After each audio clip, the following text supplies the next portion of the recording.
The following program is classified M. It may contain violence and adult themes.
Okay, Sarge. Our baker there comes out the alley for a smoke, sees the car, wanders down to check it out, finds the body. The bigger rotted, that takes strength and it's pretty up close and personal. Killer must have been waiting for him when he got in the car. Looks like there was a bunch of flowers here, Sarge. Whoever it was must have taken them. Nature lover. A business card. Kel Shepperton, Pittman and Associates. Could have been a sales rep. Any sign of a briefcase? Not so far. Uniforms are searching now. Bins, alleyway, street. Check the boot. Empty. Clean as a whistle. Sprayed and polishes his spare tyre. Stanley, morning girls. Royal family one. Good buns. Pay for it. And do our price from yesterday. What do we like? Opportunistic robbers? No, we don't think so. Looks like your victim would expect to be here on the way he parked. Might have left done wrong. Opening tape. The thief could have grabbed what he wanted and been gone. We think that the attacker was inside the car when he got in the back seat. Sit up suddenly, wire around the neck, end of story. Nasty. Crime scene haven't swept the vehicle yet, sir. I haven't touched anything. Matt, if they were flowers in the car, they might have been bought nearby. Go check with uniforms, get them to look for a florist. Touched. Uniforms picked up a name and address from the red gun. Sarge, car is registered to a Kel Shepperton. Snap. Go find out what Pittman and Associates do. You and Jennifer talk to his employer, Matt, and I will go and talk to the family. Let's go.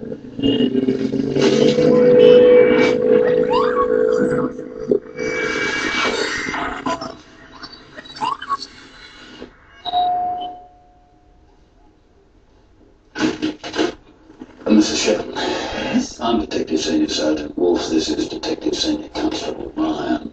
Could we come in, please? What is it? What's happening? Kel Shepperton's been murdered. Are you serious?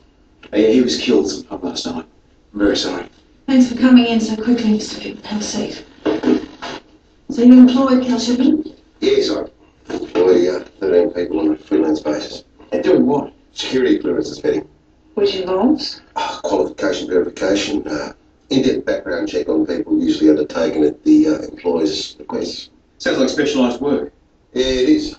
Most of the people I employ tend to be ex-police personnel, ex-insurance investigators, that kind of experience.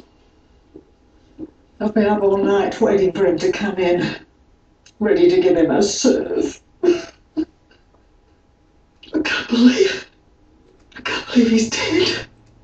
I'm sorry, Mrs. Shepperton. Can you think of anyone who may have borne your husband a grudge? Something to do with work, perhaps? I don't know. He always said it could be dangerous. Dangerous how? You know, dig around in people's past. They're not exactly appreciative. Getting accosted in the street, death threats. Did anything like that happen to Mr. Shepperton? No, not that I know of. Kel's very meticulous, very focused. Did he mention who he was vetting at the moment? No, Kel said it was confidential. It was his one joke. If I tell you, I'll have to kill you. People can lose their jobs, get deported, businesses delicensed. Look, some of the stuff that we turn up is actually dynamite. I tell my vetters never to give out personal information for this exact reason. They become the targets. Shoot the messenger. What did you know about Kel Shepperton personally? Straight up and down bloke. Married with a couple of grown-up kids. Happy marriage? I have to call the kids. They're both overseas. Mrs. Shepperton, would you have any idea why your husband was in West Melbourne last night? No. Oh, I don't know. He hasn't been interviewing in that area. Interviewing? Yeah, he's in the middle of an assignment, vetting some staff at, for an organisation. What organisation, Mr. Pittman? Well, like I said, it's confidential, but what I can tell you, it wasn't in that area. It was my birthday yesterday. We were supposed to have dinner with my sister and her husband, but Kel didn't turn up. Did you try to contact him? Yes, but I just got his message then. Came home about 10:30. Fell asleep eventually. Well, Kel had often worked really late. Usually in his office, though, in there. Look, all my people work from home. I pay them an allowance to set up a secure space. Do you mind if we had a look in there? I don't know. Look, I'd like to be more helpful, but like I told you, our business is by necessity confidential. And it's okay if I don't listen. Jackson Pepper. Oh, Jackson. Oh, Elaine, I'm so sorry about the news I've just heard. I'm with the police now. I still can't take it in. They want access to his office and I don't know what to do. Oh, it's all right. Calm down, Elaine. I'll get over them when I can. Just tell them I'll have to wait.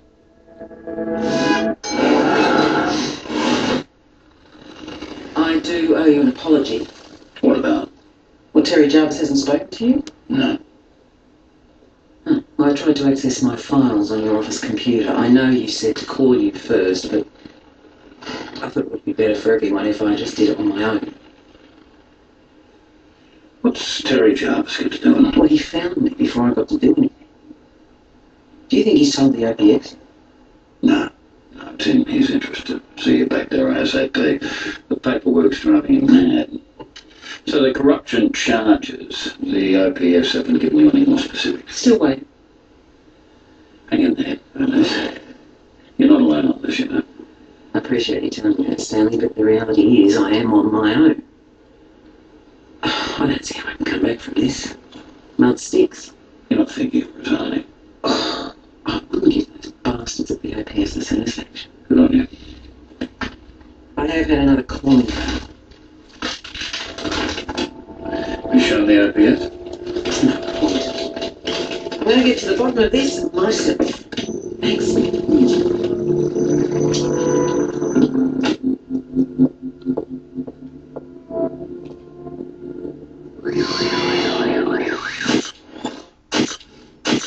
Kel Shepperton was vetting upper-level foreign staff at a major private hospital, Tesla Fields. Wax. We are talking one of the state's biggest private healthcare and research facilities. Do we know why they were only looking at foreign staff? Not yet. The hospital was being very cagey. Who have you spoken to? The Chief Administrative Officer, Roger Gabriel. Chief of Spin, more like. He called us. I'll bet he did. What else we do? We've established that the victim detoured on his way home from the hospital. He was in West Melbourne to buy flowers for his wife. Uniforms flashed a photograph to a local florist for a positive ID. Currently they're door knocking around the area where the body was discovered, see who else saw anything. We're also door knocking around the victim's house, sir. Why? We believe whoever killed Mr. Shepperton took his laptop and other work-related material. They also took his keys. Looks like they went over and cleaned out his home office. Mr. Pittman kindly granted us access. In his presence, of course. It was secure, all right. Locks, bolts, window bars, the works. And it was clear that they took anything that looked even remotely important. The driveway's pretty secluded. You could park a car in there and load stuff into it. Fair enough. The wife said she didn't hear anything, but she was out at dinner for most of the night. Trace, prints at the house? No. Any suspects? Too early at this stage. What about the wife? Too obvious. Mrs. Shepperton was pretty shocked to hear he was dead. Biggest issue in their marriage seemed to be overwork. We'll be talking to the hospital administration to see who's being vetted. And why? These medicos are always covering their asses. The psychology of the killer is always at its purest when the first victim. Inadequate personalities crave power or life, death. Dr. Hill's a clinical psychologist. I'm a detective chief inspector, and this is a murder investigation. We've got two, a male and a female. Fitting their own graveyard? I think it's darker than that. Well, how dark can you get? I don't know exactly. His mind close to the criminals he chases. Be the angel of death. Her mission is to make sure killers get caught. Together, you'll see them in the most intriguing mystery series. Everything else fits. This is genius. Robson Green and Hermione Norris in Wire in the Blood Series 2. Saturdays, 8:30 on 13th Street. Why go out in the cold on a Saturday night? You can keep warm at home on Universal. From 6:30 Saturday night, the new episodes of Mercy continue. I'm listening. Then at 8:30, the stars you love in the movies you haven't seen before. This is the fun part. Including the Australian first, 3 weeks, 3 kids. What's my neck in the real world? Saturday night is your night this July on Universal.